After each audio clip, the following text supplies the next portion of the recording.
স্বাগত নিউজ 24 চট্টগ্রাম প্রতিদিনের সংবাদে। দর্শক, আপনাদের সাথে আছি আমি ফয়সাল মাহমুদ। চট্টগ্রামের বন্দর এলাকায় রাতের আধারে ছাত্রলীগের ঝটিকা মিছিলে পুলিশের অবস্থান দেখে পালানোর সময় এক পুলিশকে কুপিয়ে জখম করা হয়েছে। তাকে চট্টগ্রাম মেডিকেলে ভর্তি করা হয়েছে। আরও আহত হয়েছে অন্তত 2 জন। এই ঘটনায় 18 জনকে গ্রেফতার করেছে পুলিশ। রতন দাসের ছবিতে চট্টগ্রাম থেকে নয়ন বড়ুয়া জয়ের রিপোর্টে বিস্তারিত। সোমবার রাত 11:30টার দিকে হঠাৎ করে চট্টগ্রাম বন্দর এলাকায় জয় বাংলার স্লোগান দিয়ে ঝটিকা মিছিল বের করে ছাত্রলীগ। ঠিক ওই মুহূর্তেই পুলিশের অবস্থান দেখে এক পুলিশকে এলোপাতাড়ি কুপিয়ে পালিয়ে যায় তারা। এই সময় আহত হয় আরো 2 পুলিশ।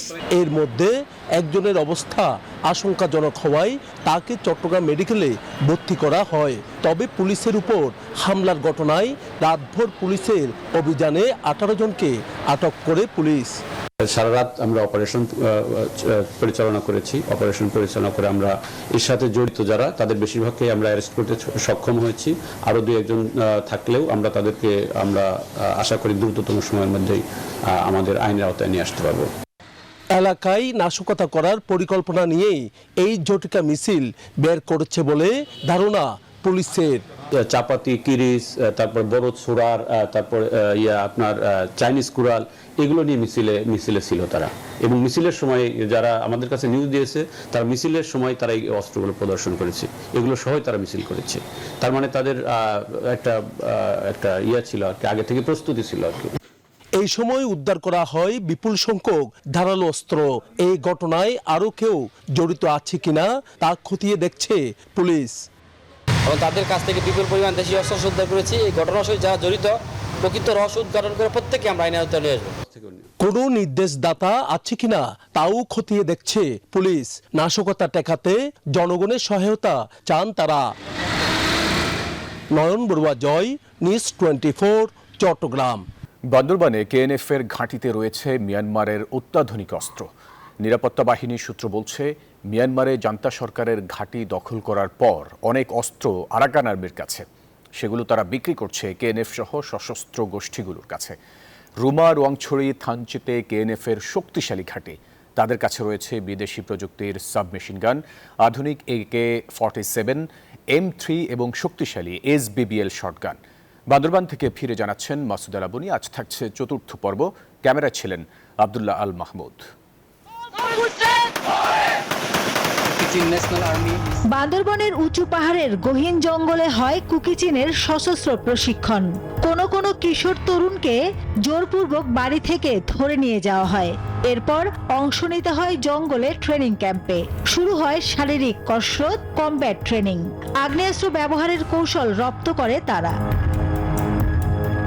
এভাবেই ট্রেনিং সম্পন্ন করার পর তারা পরিধান করে জলপাই রঙের সামরিক পোশাক। সেনাবাহিনীর আদলে পদবি দেয়া হয় ক্যাপ্টেন, মেজর, লেফটেন্যান্ট কর্নেল এবং কর্নেল। এমন তথ্য জানালেন কুকিচিনের এক সদস্য। আমরা ট্রেনিং করছিলাম, কাদা বন্দুক ছিল, তারপরে একে ছিল কাতু, তারপরে শটগান, এগুলো ছিল। প্রায় আমরা 70-80 জন মতো ছিল তখন। অস্ত্র ছিল 10-12টা। কুকিচিনের হাতে এখন আধুনিক আগ্নেয়াস্ত্র। সেনাবাহিনী অর্থাৎ জান্তা সরকারের বেশ কিছু ক্যাম্প দখল করে আরাকান আর্মি। সেখান থেকে হাত বদল হয়ে এই অস্ত্র কেনের কাছে এসেছে এবং এখানে একটি লাল কাপড়ের সাইন, এটি কেনের সাইন। এই গুলিগুলো স্নাইপারের গুলি এবং এই গুলিগুলো এখন কেনের কাছে আছে। এই বন্দুকগুলো দেশীয় বন্দুক, এইগুলো স্থানীয় অনেকেই বানান এবং কেনে তাদের কাছ থেকে এই বন্দুকগুলো সংগ্রহ করে ব্যবহার করে। কুকিচিনের কাছে থাকা এসব অস্ত্র কি ধরনের? নিরাপত্তা বাহিনীর সূত্র বলছে, লোকাল গান ছাড়াও প্রতিবেশী মিজোরাম থেকে চোরাই পথে আসছে SPBL। আরাকান আর্মির কাছ থেকে তারা কিনছেন চাইনিজ .2 SMG। আছে নতুন আয়রন বার্ড ভার্সনের আধুনিক AK-47। স্নাইপারের গুলি পাওয়ায় ধারণা করা যায় এমন অস্ত্রও রয়েছে। বোমা দেশেই তৈরি করে আর ডেটোনেটর ও এক্সপ্লোসিভ মিজোরাম থেকে সরবরাহ করা হয়। তাদের কাছ থেকে আমরা যেগুলো অস্ত্র দেখেছি, যে সেমি অটোমেটিক রাইফেল এবং সেমি অটোমেটিক SMG, এগুলোর পাশাপাশি তাদের কাছে কিছু গ্রেনেড টাইপের জিনিস পাওয়া গেছে। তো সেই পার্শ্ববর্তী দেশের অস্ত্রগুলো হয়তো তারা সেখান থেকে ক্রয় করে আমাদের এখানে তারা অভিযান পরিচালনা করে। আইন শৃঙ্খলা বাহিনী বলছে প্রতিবেশী দেশ থেকে আসছে অস্ত্র। সম্প্রতি থানচি বড়থলি রুট ব্যবহার করে আরাকান আর্মির কাছ থেকে নতুন করে অন্তত 15টি অস্ত্র সংগ্রহ করে কেএনএ। অস্ত্রের রুটগুলো হলো মিজোরাম, থানচি, বড়থলি হয়ে বান্দরবান, আবার মিয়ানমার থেকে লামা সীমান্ত দিয়ে আলীকদম হয়ে বান্দরবান ও রাঙামাটি। অন্যদিকে মিজোরাম থেকে খাগড়াছড়ি হয়ে সশস্ত্র গোষ্ঠীর কাছে পৌঁছায় অস্ত্র। মিয়ানমার থেকে মিজোরাম এবং মিজোরাম থেকে রাঙামাটির বিলাইছড়ি হয়ে সশস্ত্র গোষ্ঠীর কাছেও পৌঁছায় অস্ত্র। ইউনিফর্ম কালকে অস্ত্রের জন্য হাত বাড়াবে, পরশুদিন অর্থের জন্য হাত বাড়াবে, তার সাপোর্ট বেস হয়ে যেতে পারে। তাহলে কিন্তু বাংলাদেশ সেখানে এক ধরনের আপনার ঝুঁকির মধ্যে বাংলাদেশের পড়ে যাওয়ার সম্ভাবনা থাকবে। নিরাপত্তা বিশ্লেষকরা বলছেন এই অস্ত্র শুধু আত্মরক্ষার জন্য নয়, বরং এটি একটি সুসংগঠিত পরিকল্পনার ইঙ্গিত। আইন শৃঙ্খলা বাহিনী তৎপর এবং সশস্ত্র গোষ্ঠীর যে কোনো তৎপরতা রুখে দিতে তারা সর্বদাই অভিযান চালাচ্ছেন, তারা সচেষ্ট আছেন। মাসুদা লাবণী, নিউজ 24, বান্দরবান। চট্টগ্রামের বাঁশখালীতে ফিশিং বোর্ডে নিষিদ্ধ ট্রলিং সরঞ্জাম স্থাপনের মূল হোতা ভারতীয় নাগরিক পণ্ডিত বিশ্বাসকে আটক করেছে বাংলাদেশ কোস্টগার্ড ও সেনাবাহিনী। এ সময় তার কাছ থেকে একটি ভারতীয় পাসপোর্ট জব্দ করা হয়। মঙ্গলবার বিকেলে এক সংবাদ সম্মেলনে এসব তথ্য জানায় কোস্টগার্ড। সোমবার রাতে গোপন সংবাদের ভিত্তিতে বাঁশখালীর শেখেরখিল এলাকায় ফিশিং বোর্ডে নিষিদ্ধ আর্টিসোনাল ট্রলিং সরঞ্জাম তৈরির কারখানায় অভিযান পরিচালনা করে কোস্টগার্ড ও সেনাবাহিনী। এ সময় ট্রলিং সরঞ্জামের স্থাপনের মূল হোতা এবং কারিগর ভারতীয় নাগরিক পণ্ডিত বিশ্বাস সহ আরও 3 বাংলাদেশিকে আটক করা হয়। মঙ্গলবারে কোস্টগার্ডের সংবাদ সম্মেলনে জানানো হয়, যৌথ অভিযানে ফিশিং বোর্ডে নিষিদ্ধ আর্টিসোনাল ট্রলিং সরঞ্জাম উদ্ধার করা হয়। আমলচন্দ্র বরগুনা, নাথ বিশ্বাস মংলা এবং আকাশ বিশ্বাস সাতক্ষীরা জেলার বাসিন্দা। এছাড়া পণ্ডিত বিশ্বাস, যার বয়স 38 বছর, ভারতের পশ্চিমবঙ্গের দক্ষিণ 24 পরগনা জেলার বাসিন্দা বলে জানা যায়। এছাড়াও তাদের কাছ থেকে 7টি অবৈধ ট্রলিং জাল, নগদ টাকা, ইয়াবা এবং গাঁজা পাওয়া যায়। 25 লক্ষ টাকা মূল্যের 60টি অবৈধ ট্রলিং জাল, 17,000 টাকা মূল্যের 34 পিস ইয়াবা, 300 টাকা মূল্যের 10 গ্রাম গাঁজা এবং নগদ 73,230 টাকা সহ 3 জন বাংলাদেশি কারিগর এবং নিষিদ্ধ ট্রলিং সরঞ্জাম স্থাপনের মূল হোতা একজন ভারতীয় নাগরিককে আটক করা হয়। আটক ভারতীয় এই নাগরিক জানান, গেল 2 বছর ধরে বাংলাদেশের নিষিদ্ধ ট্রলিং সরঞ্জাম স্থাপন এবং প্রশিক্ষণ দিচ্ছিলেন তিনি। জালটাকে তৈরি করে দিয়ে প্যাকিং করে দিয়ে আমিও চলে যেতাম, আবার যদি শুদ্ধ দিতে হয় তখন আসতাম, মানে যেহেতু পাসপোর্টের ব্যাপার। ফিশিং বোর্ডে ট্রলিং এর কারণে সমুদ্রে জীববৈচিত্র্য ও মৎস্য প্রজনন ক্ষেত্র ধ্বংস হচ্ছে এবং মাছের সংখ্যা কমে যাচ্ছে, যার ফলে দেশে নিষিদ্ধ করা হয় ফিশিং বোর্ডে ট্রলিং। আকরাম হোসাইন, নিউজ 24, চট্টগ্রাম। চট্টগ্রামে জাতীয় ও আন্তর্জাতিক যুব দিবস উপলক্ষে আলোচনা সভা হয়েছে। সকালে সফল আত্মকর্মী ও সফল যুব সংগঠকের মাঝে ক্রেস্ট সম্মাননা সনদ প্রদান অনুষ্ঠান সার্কিট হাউসের কনফারেন্স রুমে অনুষ্ঠিত হয়। বিভাগীয় কমিশনার ডক্টর মোহাম্মদ জিয়াউদ্দিনের সভাপতিত্বে এতে প্রধান অতিথি ছিলেন city mayor doctor Shahadat Hossain. উপস্থিত ছিলেন আরও অনেকে। সাবেক রাষ্ট্রপতি জিয়াউর রহমানের কনিষ্ঠ পুত্র আরাফাত রহমান কোকোর জন্মদিন উপলক্ষে নোয়াখালীতে আলোচনা সভা ও মিলাদ মাহফিল হয়েছে। সকাল 11টায় নোয়াখালী প্রেস ক্লাবে এই সভা হয়। নোয়াখালী জেলার বিএনপির আহ্বায়ক মাহবুব আলমগীর আলো এতে প্রধান অতিথি ছিলেন। তিনি বলেন, আগামীতে যদি বিএনপি ক্ষমতায় আসে, আরাফাত রহমান কোকোর নামে নোয়াখালীতে একটি স্টেডিয়াম করা হবে।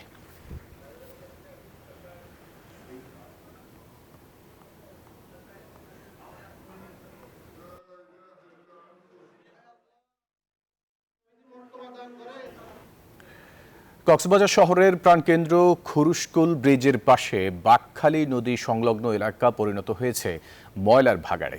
এতে বাতাসে ছড়ানো ময়লার দুর্গন্ধে অতিষ্ঠ পথচারীরা। দর্শকের বিষয়ে আরও খবরাখবর জানাতে কক্সবাজার থেকে যুক্ত হচ্ছেন সহকর্মী ইরফানুল হাসান। ইরফান, পরিবেশ দূষণ রোধে কেন উদাসীন কর্তৃপক্ষ, কি বলছেন স্থানীয়রা?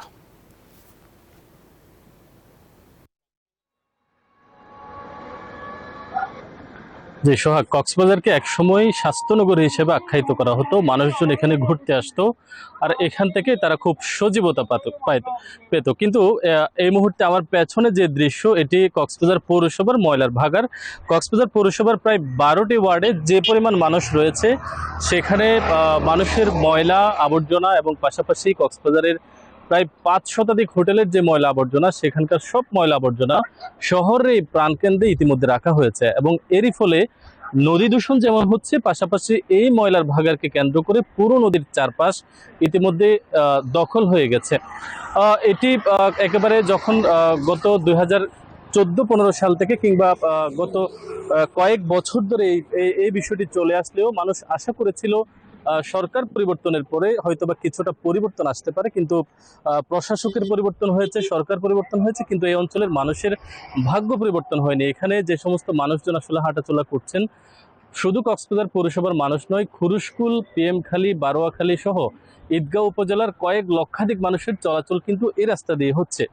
কিন্তু এত মানুষের চলাচলের মাঝেও বাতাসে যে পরিমাণ ময়লা দুর্গন্ধ ছড়াচ্ছে, এতে করে যে রোগ জীবাণু হচ্ছে, এই নিয়ে আসলে কারো তেমন ভ্রুক্ষেপ আমরা শুরু থেকে লক্ষ্য করিনি। এখানে যারা মূলত এখানে পথচারীরা চলাচল করছেন, তাদের মাঝেও বলা যায় যে বেশ অস্বস্তি কাজ করছে। তো আমরা একজন পথচারীর সাথে একটু কথা বলতে চাই। এখানে যে চলাচল করছেন, আপনাদের কেমন অসুবিধা হচ্ছে একটু জানাবেন। ধন্যবাদ নিউজ 24-কে। এখানে তো মারাত্মক গন্ধ আপনি দেখছেন, আসলে মুখে হাত দেওয়া ছাড়া তো কথা বলা যাবে না। তো যে অবস্থা দেখছি, এটাও কক্সবাজারের সরকার পরিবর্তন হলো, পৌরসভার প্রশাসক আসলো, 1 বছরে এটির মাত্রা দ্বিগুণ হয়েছে, এটি বেড়েছে। এমনভাবে গন্ধটা ছড়াচ্ছে পুরো শহর জুড়ে, এই বাতাসের সাথে মিশছে। এই যে আপনি দেখেছেন 200 মিটার 300 মিটার হেঁটে আসলাম, আমার দম বন্ধ হয়ে যাওয়ার অবস্থা, মুখ খুলে যে কথা বলবো সেই অবস্থা নাই। আসলে আমি ধন্যবাদ জানাচ্ছি নিউজ 24-কে। এই নিউজ 24-এর মাধ্যমে যেন এই ময়লার ভাগারটি দ্রুত অপসারণ করা হয় এবং এটি কর্তৃপক্ষের নজরে যেন আসে, এটি কক্সবাজার শহরটা দূষিত করে ফেলছে।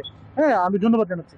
ধন্যবাদ। আমরা কথা বলছিলাম একজন পথচারীর সাথে, তিনিও যেটি বলছিলেন যে আসলে কক্সবাজারের এখানকার যে চলাচলের পথ, সেটি মূলত যথেষ্ট পরিমাণে আসলে একেবারে পরিবেশের এক বেশ ঝুঁকি কাজ করছে এখানে। তো এ ছিল কক্সবাজারের ময়লার যে পরিস্থিতি, সেটার সর্বশেষ খবরাখবর। ফিরে যাচ্ছে স্টুডিওতে। ইরফান, আপনাকে ধন্যবাদ আমাদের সাথে যুক্ত হওয়ার জন্য। রাজধানীর চীনমৈত্রী সম্মেলন কেন্দ্রে যুবদলের সমাবেশে বিএনপির ভারপ্রাপ্ত চেয়ারম্যান তারেক রহমান বক্তব্য রাখছেন। আমরা সরাসরি চলে যাচ্ছি সেখানে। তুলে ধরেছেন সবার আলোচনায় দেশের চলমান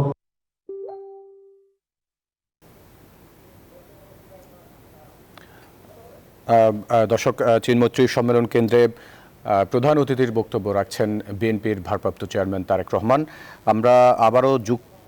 আমরা চেষ্টা করছি আবারও যুক্ত হওয়ার জন্য। দর্শক, আমাদের সাথেই থাকবেন। তরুণ যুবক ভাই ও বোনেরা, আন্তর্জাতিক যুব দিবসের এবারের প্রতিপাদ্য youth advancing multilateral cooperation through technology and partnership, যেটিকে আমরা বলছি প্রযুক্তি নির্ভর যুব শক্তি, বহুপাক্ষিক অংশীদারিত্বের অগ্রগতি। দেশের তরুণ এবং যুব সমাজের জন্য কর্মসংস্থান সৃষ্টি এবং তাদেরকে কর্মক্ষম করে গড়ে তোলার লক্ষ্যেই বিএনপির উদ্যোগে নেওয়া বিভিন্ন কর্মসূচি এবং কর্মপরিকল্পনা সম্প্রতি সারা দেশে বিভাগীয় শহরে অনুষ্ঠিত তারুণ্যের সমাবেশে মোটামুটি বিস্তারিতভাবে তুলে ধরা হয়েছিল। আপনারা একটু খেয়াল করলে দেখবেন, সেই সব কর্মসূচি কিংবা কর্মপরিকল্পনার সঙ্গে আজকের যুব দিবসের স্লোগানটির প্রতিপাদ্য প্রতিফলিত হয়েছে। কিন্তু এতে সবার সামনে একটি বিষয় স্পষ্ট হয়ে উঠেছে, দেশের তরুণ এবং যুব সমাজকে প্রযুক্তিগত জ্ঞান সম্পন্ন দক্ষ যুবশক্তি হিসেবে গড়ে তোলার ক্ষেত্রে বিএনপির নেওয়া কর্মপরিকল্পনা বাস্তবসম্মত এবং সময় উপযোগী। প্রিয় যুব প্রজন্মের ভাই ও বোনেরা, বিশ্বের সকল দেশেই তরুণ এবং যুব সমাজ উন্নয়ন এবং অর্থনীতির প্রাণশক্তি, যা এরই মধ্যে বিভিন্ন আলোচক বৃন্দ তাদের বক্তব্যের ভিতরে তুলে ধরেছেন বা উল্লেখ করেছেন। তরুণ যুব সমাজের সৃজনশীলতা, উদ্ভাবনী শক্তি এবং কর্মস্পৃহা দেশকে যেমন উন্নতির পথে এগিয়ে নিয়ে যেতে পারে, অপরদিকে যুব সমাজে বিপদগামী হলে দেশের উন্নয়ন সমৃদ্ধিও বাধাগ্রস্ত হতে পারে। এই বিষয়টিও এর মধ্যে কিছু কিছু আলোচক বৃন্দ তাদের বক্তব্যে তুলে ধরেছেন। সম্মানিত সহকর্মীবৃন্দ, তরুণ যুবক, প্রিয় ভাই ও বোনেরা, প্রযুক্তি নির্ভর বর্তমান বিশ্বে প্রতিযোগিতায় টিকে থাকতে হলে তরুণ ও যুবকদের বিজ্ঞান, প্রযুক্তি এবং কারিগরি বিদ্যায় পারদর্শিতা এবং দক্ষতা অর্জনের মনে হয় কোনো বিকল্প নেই। বিশেষ করে প্রযুক্তিগত জ্ঞান অর্জনে যদি আমরা পিছিয়ে থাকি, আমাদের যুব সমাজ যদি পিছিয়ে থাকে, যুব সমাজের পক্ষে রাষ্ট্র এবং সমাজে কার্যকর ভূমিকা রাখা মনে হয় সম্ভব হবে না এবং হয়ও না। এটি বিশ্বে প্রযুক্তি বিপ্লবের একজন দক্ষ সৈনিক হিসাবে নিজেদেরকে যোগ্যতম হিসাবে গড়ে তুলতে না পারলে সামনে ভবিষ্যতের জন্য প্রযুক্তির নিত্য নতুন উদ্ভাবনের চ্যালেঞ্জ মোকাবেলা যেমন অসম্ভব হয়ে পড়বে। আমি আপনাদের সামনে কয়েকটি প্রযুক্তির কথা খুব সংক্ষেপে একটু তুলে ধরতে চাই। আমি নিজে খুব একটা টেকনিক্যাল লোক নই, তবে আমার আশেপাশে যারা আছেন তাদের কাছ থেকে যতটুকু আমি বুঝেছি, তাদের কিছু কথা যতটুকু আমার কাছে মনে আছে বা যতটুকু আমি ধরতে পেরেছি, সেটা আমি আপনাদের সামনে খুব সংক্ষেপে কয়েকটি প্রযুক্তির কথা একটু তুলে ধরতে চাই। এখানে যারা টেকনোলজিক্যালি ফ্রেন্ডলি আছেন তাদের অনেকেরই জানা আছে আর্টিফিশিয়াল ইন্টেলিজেন্স কিংবা বাংলা যেটাকে আমরা কৃত্রিম বুদ্ধিমত্তা বলি, রোবোটিক, ডাটা সংরক্ষণের জন্য পোস্ট কোয়ান্টাম ক্রিপ্টোগ্রাফি কিংবা হাইব্রিড কম্পিউটারিং এর মতন আধুনিক প্রযুক্তি মানুষের কিন্তু জীবনধারাকে বদলে দিচ্ছে এবং বদলে দিতে পারে যদি এগুলোকে রপ্ত করা যায়। প্রযুক্তি দ্রুত বিকশমান বিশ্বে এখন যেভাবে অ্যাডভান্স হচ্ছে টেকনোলজি, উদ্ভাবিত এইসব নিত্য নতুন প্রযুক্তি অনেক ট্রেডিশনাল যে কর্মসংস্থান আছে, ট্রেডিশনাল জব বা ট্রেডিশনাল কাজ যেগুলো আছে, সেগুলো এই অ্যাডভান্সমেন্টের জন্য কিন্তু এই ট্রেডিশনাল এগুলোর কিন্তু বিলুপ্তি হচ্ছে। তবে একই সঙ্গে প্রযুক্তি নির্ভর কর্মসংস্থানের বাজারও কিন্তু এক্সপ্যান্ড করছে, অনেক বড় হচ্ছে। সুতরাং প্রযুক্তির নতুন বাজারে যদি আমাদেরকে প্রবেশ করতে হয়, তার জন্য অবশ্যই প্রয়োজন দক্ষতা এবং যোগ্যতা অর্জন। তরুণ এবং যুব সমাজের জন্য এই মুহূর্তে এই দক্ষতা যোগ্যতা অর্জনই হচ্ছে সবচেয়ে বড় চ্যালেঞ্জ। প্রিয় তরুণ যুবক ভাই ও বোনেরা, আমরা মনে করি আজকের শিশু কিশোররাই আগামী দিনের প্রযুক্তি নির্ভর তারুণ্য, আর আজকের তারুণ্য আর আজকের যুবশক্তি আজ এবং আগামীর বাংলাদেশ। সুতরাং নিজের উন্নতি, পরিবারের উন্নতি, সর্বোপরি দেশ এবং জনগণের উন্নতির জন্য বিজ্ঞান, প্রযুক্তি এবং কারিগরি বিদ্যায় দক্ষ এবং পারদর্শী করে নিজেকে একজন মানবিক মানুষ হিসেবে গড়ে তোলাই হবে তরুণ এবং যুব সমাজের অন্যতম প্রধান লক্ষ্য। নিজেদেরকে যোগ্যতম হিসেবে গড়ে তুলে আজ এবং আগামী দিনের প্রযুক্তিগত চ্যালেঞ্জ মোকাবেলার দায়িত্ব এবং নেতৃত্ব তরুণ সমাজকেই গ্রহণ করতে হবে। তরুণ এবং যুব সমাজকে প্রযুক্তি নির্ভর করে গড়ে তোলার সব ধরনের সুযোগ সুবিধা নিশ্চিত করার জন্য রাষ্ট্রকে অবশ্য উদ্যোগী ভূমিকা পালন করতে হবে, যেটি সামনের দিনে অবশ্যই করা প্রয়োজন। সম্মানিত উপস্থিতিবৃন্দ, সম্মানিত সহকর্মীবৃন্দ, প্রিয় ভাই বোনেরা, স্বাধীনতার ঘোষক শহীদ রাষ্ট্রপতি Ziaur Rahman, mother of democracy Begum Khaleda Zia দেশের বিভিন্ন মেয়াদে জনগণের রায় কয়েকবার রাষ্ট্র পরিচালনার দায়িত্ব পেয়েছিলেন। সে সময় দেশের যুব উন্নয়ন অধিদপ্তর কিংবা ভোকেশনাল ইনস্টিটিউট প্রতিষ্ঠা সহ বিএনপি সরকার যুব উন্নয়নের ব্যাপক উদ্যোগ গ্রহণ করেছিল এবং বাস্তবায়নও করেছিল। ইনশাআল্লাহ আগামীতে বিএনপি জনগণের রায় চলমান বিশ্বের প্রযুক্তিগত চ্যালেঞ্জ মোকাবেলার জন্য প্রযুক্তি সুবিধা ব্যবহারের জন্য দেশের তরুণ যুবশক্তিকে সব ধরনের সহায়তা দেওয়ার লক্ষ্যে বিএনপি এরই ভিতর প্রয়োজনীয় উদ্যোগ এবং পরিকল্পনা গ্রহণ করছে, যা আমাদের এখানে তরুণ আলোচক বৃন্দের কথা থেকে বেরিয়ে এসছে। তরুণ যুবশক্তির প্রতি আমার একটা আহ্বান থাকবে, নিজেদেরকে প্রযুক্তি শিক্ষায় দক্ষ এবং যোগ্য করে গড়ে তুলুন।